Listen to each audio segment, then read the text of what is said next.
Hello, everyone, and welcome back to the Tiki Bar. Today, I am delighted to be joined by Skip Vish.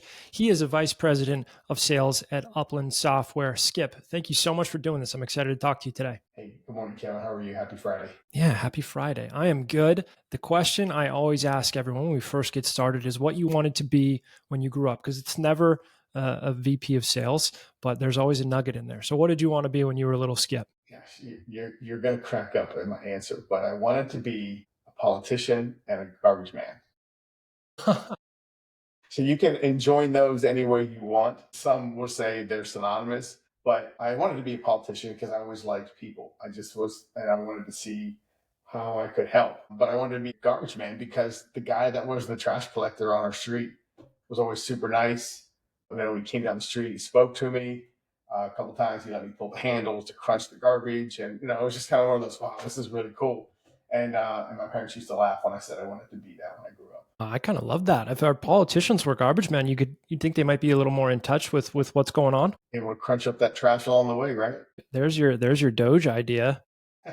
Everybody's got two jobs now. I'm here for it. I've got a 4-year-old boy and a 2-year-old boy. When the trash crew comes around, which today's trash day, it's the big day in the house. It is, yeah. So good. I'm glad I'm not the only one that thought that way. So you didn't become the trash man or the politician. What was your first job when you're growing up? Well, my very first job where I actually made money was my older sisters were in the band and they had to go sell. They had band candy. They had to go sell to earn money to buy uniforms or take trips or whatever. And they hated that. And the box of candy bars just sat on the kitchen counter. And I said, I'll go sell them. And I hopped on my bike and I literally went door to door. Candy bars were $2 a piece. I charged three because I wasn't going to do it for free.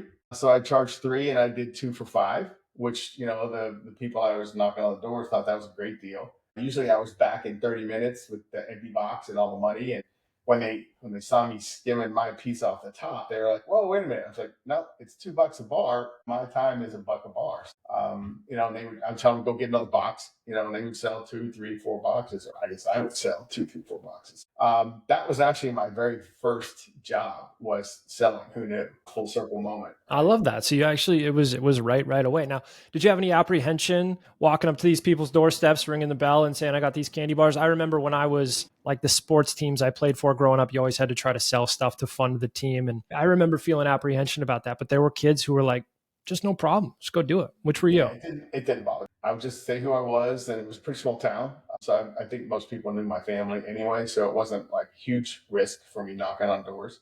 But then I got a real job. I worked at a 7-Eleven. I swept the sidewalks and I stocked the dairy coolers Mm. for 50 cents a day because I wanted a 10-speed bike. And my folks said, well, we're not buying you a 10-speed bike. You have a 3-speed that works just fine. So I said, okay, fine. I'll just go save. I'll go get a job and I'll go save money and I'll go buy a 10-speed. And that's what I did. It took me about 8 months of working and I was able to go buy the 10-speed that I wanted. What was do you remember any lessons or stories from your time 7-Eleven grinding, sweeping the steps, doing whatever it took? Yeah, one of the things that it actually really was pretty interesting because I found that people that knew me and that went to school were fine with it, but the people that didn't know me, that they would see me sweep the sidewalk and then they would actually be mean, like spill chips on the sidewalk. Oops, I guess you got to go sweep this again. And there was a lot of a lack of respect for doing that job, and it helped me learn that nobody is beneath doing any job. Like every job is important, and there's always going to be people that are respectful to you and kind of have that mean streak in them. And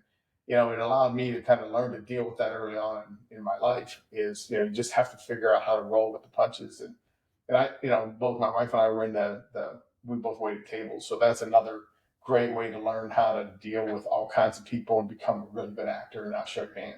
Absolutely. We're all sweeping streets. I mean, that's no, there's nothing really more glamorous when you think about it. Like it's all one thing. You got to do your job. I love that story.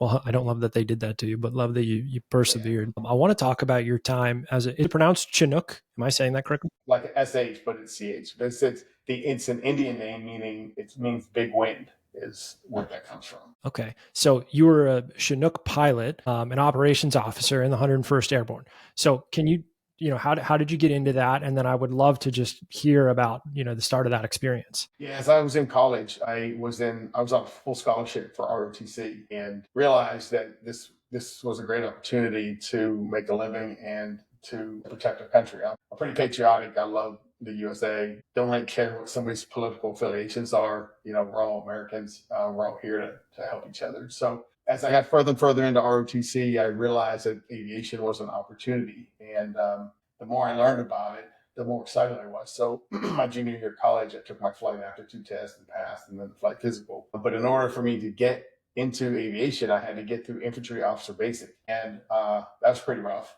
I went to jump school, and I trained with the guys who were going to Ranger school. But because I got accepted into flight school, I opted out of Ranger school and went flying because I didn't want to take a chance on hurting my knee or my back and missing the flight opportunity. So that was what got me started in flight school after infantry OBC, and that was my motivation. Once I got into aviation and training, I didn't want to wash out because I didn't want to go back to being an infantry officer. Not that there's anything wrong with that, but I definitely wanted to fly. So that was the impetus for me to get through flight school. So you're saving money to buy a nice bike, and you're interested in flying helicopters. Am I picking up like a mechanical tinkering, a vehicular bend that you have? Not at all. I am mechanically declined. Like if I can identify a hammer in a toolbox, I'm good. Like that's a good day for me. So yeah, I'm a visual learner. I actually did not do well like reading the manuals for a Chinook, like what aerodynamics of flight were and things like that. But once I got to the flight line, I can see the blades and I can see the rotor system and how the mechanics work hands on. I completely got it. So I learned I'm more of a visual learner. I was. I think I've gotten a little better learning, by book memory now. But the hands-on piece was definitely what made the difference for me.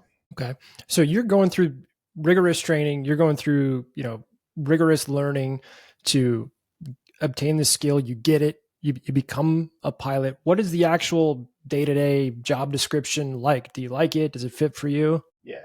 First of all, it's absolutely insane that the U.S. military trusted a 23-year-old kid with an $8 million helicopter. Let that sink in for a minute.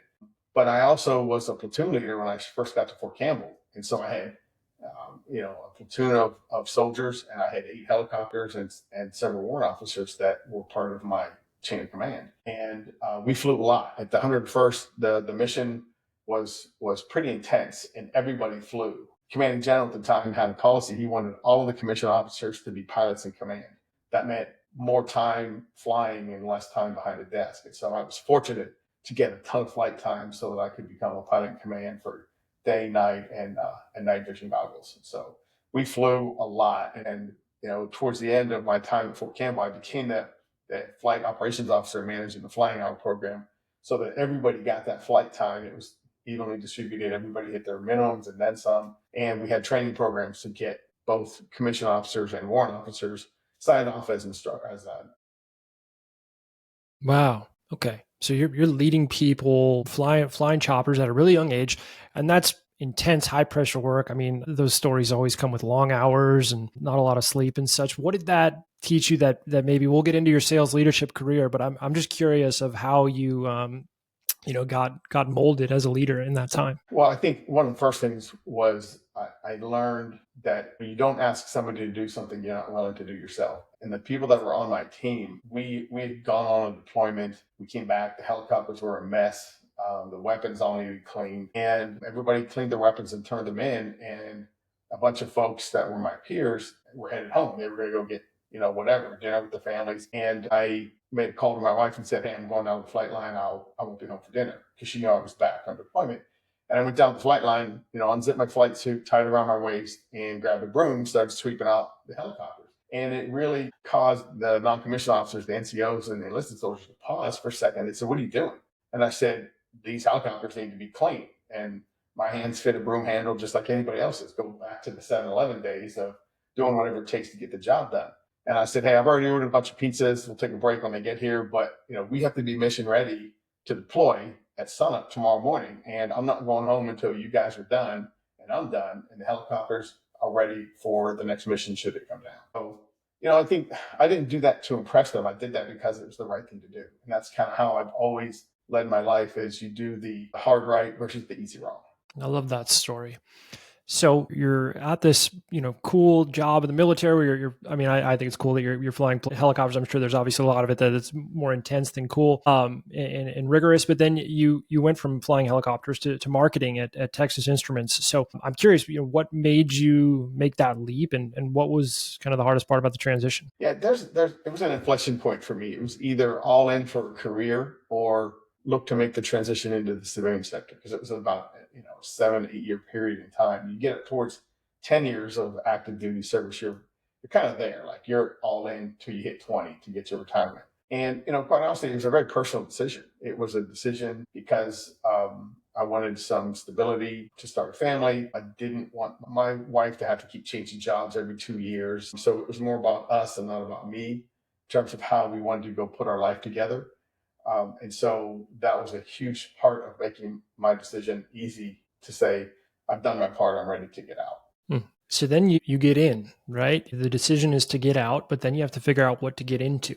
And all of a sudden you're marketing for Texas Instruments at a really interesting time in that company's life cycle. What's it like for you to jump into a totally new world? Yeah, it was pretty intimidating because I didn't know anything. But I worked with a junior military recruiting firm who specialized in folks like me who were captains or maybe young majors ready to exit the service. And they gave a lot of coaching, a lot of counseling on how to make that transition. And the companies that came to interview us, I think I interviewed with 13 companies. I interviewed with like Chevron, Corning, ExxonMobil, a couple others. There's some really big name companies. And they all knew that we were servicemen who had done a different job, and really we weren't being hired because we knew how to go run a marketing organization. We were being hired because of our dedication to duty and completing the mission, and most of the time people skills. I think that's probably what was the selling point. And the gentleman that I interviewed with at TI, I was the very last interview for him of the day. It was like 5:15, and we had all been knocking on hotel room doors doing the interviews because we had a hotel room in Austin. And he said, I just have one question for you. And he said, if you answer it right, then you're going to get the job. If you don't, then good luck. And I said, okay, no pressure. And the question was, how do you define character? And that was his single question. And I said that's fairly easy as far as I'm concerned. It just means waking up in the morning and liking who you see in the mirror. And he was like, okay, there's a whole bunch behind that, but that's a really good answer. And so then we talked a little bit more about what I meant by that. And I got the job. And so I went into the defense group at Texas Instruments, which years later was sold off to Raytheon, the Defense Systems Electronics Group. But I was part of that organization when we won the Malcolm Baldrige Award. And there was a whole lot of transformation taking place as robotics were taking over from manual assembly of printed circuit boards and systems. We supported the Harpoon missile system and the Lantern aircraft, and there's a whole bunch of other things that kind of were in my wheelhouse somewhat because it was Yeah. defense related. Yeah. So that makes sense that the subject matter clicks for you because it's defense related. You've just come out of this world. What about the actual work? Like what are you doing to learn marketing? Do you know what that means yet? Or are you just kind of jumping in? What is the actual function? Yeah, we kind of jumped in. It was a field marketing role. So we were more of a liaison between the designers who were designing the printed circuit boards and the systems, and the actual assembly line personnel who were putting these things together. And so I had to learn how to read blueprints because they would call us out to the line and ask us, "Hey, this doesn't seem to be right. I think there's an error here." And I had to learn on the fly how to actually read blueprints and how to understand schematics, and what where the disconnect was, and then go talk to engineering to help troubleshoot and get a engineering change notice, or get a new part because there was an issue. So it was very much baptism by fire. Oh, that makes sense. And you eventually move into sales, and then the rest of your career, there's a lot of sales leadership in there. And so something clearly kind of clicked with that. And I would imagine you felt like you belonged. Can you tell that story? Yeah. So I had moved into the semiconductor marketing group away from the defense group right before they got sold. And I was responsible for custom programs for analog mixed signal. And those programs were highly complex. They weren't catalog products. There was a lot of nuances, and we would prepare a presentation, and then I would fly to the customer and do, lock arms with the salesperson. And we would do sales calls, but I realized that I was doing all the talking. I was doing the presenting. I was answering how we handled the specs, how our product would function and be delivered.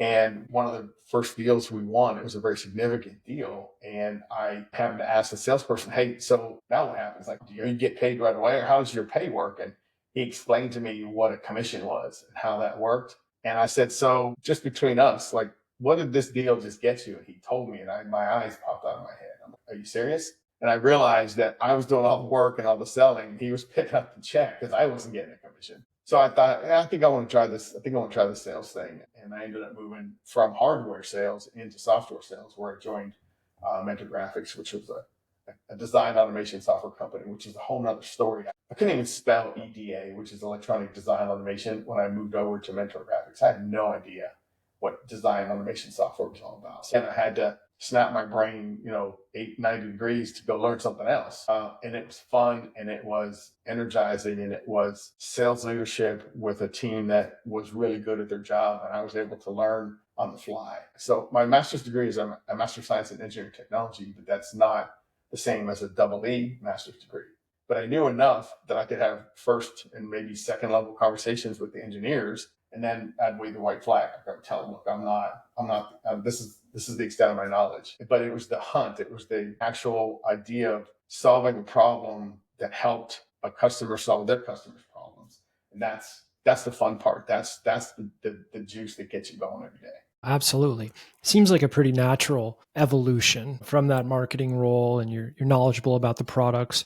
You realize now that your sisters had been ripping you off on the candy bars, and you wanted the full commission for yourself. What about the actual craft of selling once you got into it surprised you? Yeah, I'm a big believer that the whole idea of 10,000 hours to master your craft. There's so much to learn. I try to learn something every single day in this job. I was just at a meeting this morning with IBM and had an aha moment with the gentleman I was meeting with. It's just that craft is a process. The learning the craft is a process. It's not an event. Like, you're never done. You don't say, I got this, I'm over. So, I felt and feel like that is something you strive for every day. And you continue to master the craft by reading books and, following people on social media and attending conferences and guest notes and keynotes, and really kind of keeping those receptors open to learning more. And like, it's not always your way. There's a third alternative, and you should be open to that. And that plays well into to me, as far as I'm concerned, into leadership, because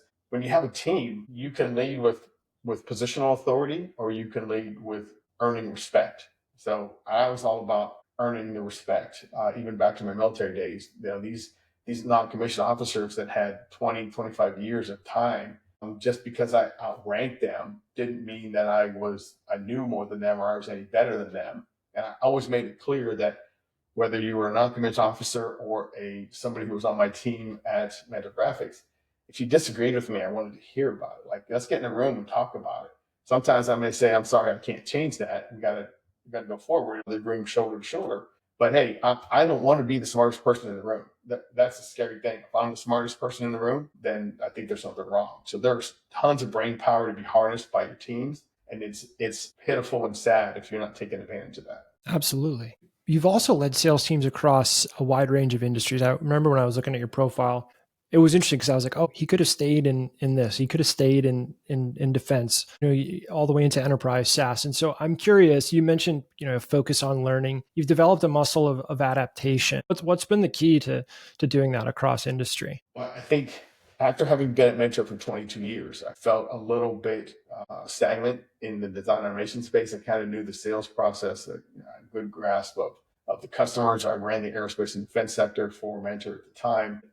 While I liked my job and I really loved my teams, I was kind of feeling like, when that role came to an end, did I want to go back to another competitor and get into the same space, or bend my brain in yet a different direction? So I went from the military to TI marketing to software sales, and I thought, yeah, let me try this again. So I left the design automation sector, and I moved into social media and joined a company that did a lot of behind the curtain analytics for companies like Facebook and X, and understanding what is being captured and how it's captured, the data. Like, when people could see behind the curtain the social media apps and all the information that's being harnessed, it would scare you. There's so much that's going on out there. It's a little bit eye-opening.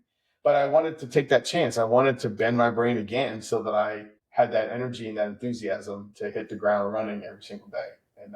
And I've allowed myself the opportunity to do that 2 or 3 times now. I love that. Is there a model or a playbook principle that you bring with you everywhere you go? Maybe someone has worked for you 3 times and they're on day 1 at the third company and they say, okay, Skip's going to give us the talk about X today. No, I'm a huge proponent of Stephen Covey. Like the 7 habits are amazing. Even in today's day and age, the 7 habits of highly effective people, it's incredible. And there's some go-to authors that I have. I think William Ury, getting to know, or getting past know and getting to yes are 2 different books that I actually have in my drawer. I refer to them. Jeffrey Moore, Patrick Lencioni is great. I just absolutely love anything by Patrick Lencioni. And then we kind of fast forward to some of the modern day stuff like Goggins, and you start to listen to his talk track on what made him what he is between being a Navy SEAL and a Ranger. I mean that guy. If you can, you have to look past some of the talk tracks in the book, the audio book. Geez, the messaging is so powerful, and I think that I tell people that work for me on my teams is I don't want you to be a clone of me or the other bosses that you've had or leaders. It's like Play-Doh. Like you grab some of this, some of this, some of this, and you kind of munch it together and you come up with who you are. It's the fabric that makes you up, where you take a little bit from everybody. And I think one of the things that I've learned also is how, because not every leader that I've had has been a great leader. Like there's some that I really were at crossroads with, but the learning from that is how not to be. So even in the negative situations and circumstances, you take away, hey, I'm not going to be like this when I'm in that position, or I'm going to ensure that I don't treat people the way that I've been treated. Kind of like the sweeping the sidewalks again. Absolutely. That's the actual through thread. I got it wrong with the mechanical. It's the sweeping the sidewalks. When you look at your journey in sales, there's been hundreds, probably thousands of deals that you've been through, probably hundreds and thousands of customers that you've interacted with. Is there a single deal or a moment that you remember that forced you to kind of change the way that you think? Yes, there is. So I was traveling in Singapore to meet with a customer to deliver one of these proposals, these analog custom proposals. And as we were walking through the presentation, the 2 decision makers that were in the room were taking it all in and saying, this is all very interesting. We got a pricing structure, et cetera. And we got to the end and they said they were very cordial, but they were very non-committal, very stoic. I said, hey, just what if you could write a number on the piece of paper that would say, we're done, what would that look like? And he said, just hypothetical. I said, just hypothetical. We're just talking here. And he grabbed the sheet of paper that was the proposal, and he started to write a number down. And the person sitting next to him elbowed him and said, what are you doing? He said, it's hypothetical. So it was a kind of a safe space, but he wrote the number down. And I said, hey, can we take a 10-minute break? I need a break. I need to, just take a pause, which by the way is always a good thing in negotiations. It's okay to ask for a break to kind of break the tension and the momentum. And I went out and I called the general manager of the business unit. And I said, hey, if we can get to this price for these 2 chips, I think we can win this business. And he did his math and his calculations on margins, et cetera. And he said, do it. And I walked back in and I said, so what if I told you right now I could meet that price? Can we shake hands and sign the deal? And he said, you can meet that price. I said, I will meet that price, but it's one time right now and we're done. And he said, we're done. And the rest of the people in the room just fell off their chairs because they had never seen that happen before. And then I was like, okay, so there is a path to get to a deal if you're willing to get creative and get aggressive and try to move to their side of the table, not lean across the table and negotiate against them, but collaborate with them on how to find the path forward. And that was a really big aha moment for me. Makes for a good flight home too. It did. It made for a great dinner that night. Love that. Sales, like everything is evolving fast. There's obviously a lot of new technology happening under our feet. How do you stay ahead of the game and keep yourself up to date on everything that's happening in sales, AI? How do you think about it? Yeah, it's moving so fast, and the AI piece is just a revolution. And if you're not reading, and like this meeting I had this morning with the folks over at IBM, we have a partnership with them and one of our products that I'm responsible for. And I was in a 3-hour meeting at their facility yesterday, just learning about AI and kind of their offering and how they're going about it. And it was unbelievable, the amount of data that they're sharing in terms of how you get AI to work for you and what it can do and the potential and the sky's the limit. And I look back 3 months ago and I look back 6 months ago and some of the terminology didn't even really exist other than maybe in in a lab where we were working through things. I think that's the exciting part, is where we are now is amazing from where we were 5 years ago, but it's not nearly as amazing as it's going to be a year from now. So the speed of evolution, it's like Moore's law. If you remember from the integrated circuit days, like, the capacity doubling, and it came to fruition, and it opened up so many doors in terms of what we could do. And it was probably the seeds and the green shoots of the NVIDIAs of today.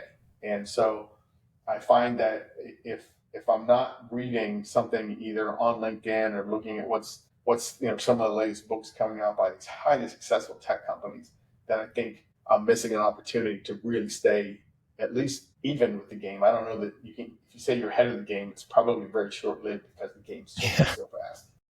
Yeah. Yeah. I think I would feel nervous if I felt ahead of the game right now, because it would feel like bullshit. What's a piece of conventional wisdom about sales, or maybe something you're hearing all the time that you secretly think is total nonsense? It's a really hard question, and I've thought about this, and I think there are there are people who want to win because it's good for them, and they will tell you that it's in the name of the company, but at the end of the day, it's for them. There's a radio dial. If people remember radios, right? FM and AM. Well, there's a radio dial. It's WIIFM, which is what's in it for me. And you have to be aware that everybody has that dial on their band, like WIIFM. And if you don't pay attention to that, you're going to get sucker punched. You have to know that there's the team aspect, but there's an individual aspect that fuels people, whether that's security for the family or their ability to hang a title on social media, whatever it is. And I think if you don't pay attention to that, you're going to get sucker punched. I think that's a really good one, especially because I think the messaging around that is cloaked for whatever polite reasons, right? We're not coming out and stating, I want this for my career. You state it maybe secretly or in a way that is through the company. I'll tell you, Kevin, I am not good at politics. I speak my truth. I speak what's on my mind. I always ask the why behind the what, and it comes across as challenging, but it's challenging the idea, not necessarily the person that could be my leader, my manager. But I have to be true to myself and ask the questions, because if I don't, then I think I'm not behaving in that whole definition of what is character. Like, I have to know that I asked the right questions. How'd you make that decision? How'd you get there? And that sometimes I think that makes people uncomfortable. That's how I operate. But I'm not. Funny thing is I'm not a good politician. So wanting to be a politician as a kid, because I don't do politics. I never have. I'm not good at it, and I don't like it. Skip, that's what a great politician would say. Just letting you know. Man, that's a little scary. All right. So wrapping up, you're looking ahead. What excites you most about where to go to market enterprise sales is going for the next decade, for forever, how long you want to take it? Yeah, it's evolving so much, and there's software that's still sold perpetually.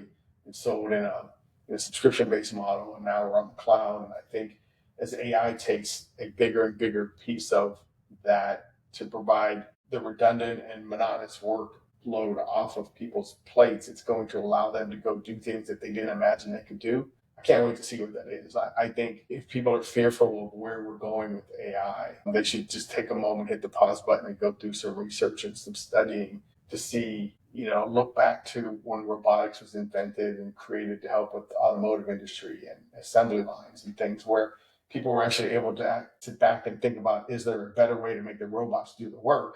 And that in of itself is making the process better, and it's making you better, and it's changing your contribution value to the process. So I think it's all about reinventing yourself. And I think the population should look at how do I reinvent myself without being afraid of it. I think that's awesome, Skip. And I know you'll be sweeping the proverbial street to get yourself there. So I really appreciate you taking the time to share your story and talk through some of these questions. And your HQ is in Austin. So next time you're here, we'll have some coffee and chat again. Yeah, let's do that, Kevin. Sounds great. Thank you for the time. Great questions. Enjoyed the conversation a lot. I look forward to the next opportunity to talk again.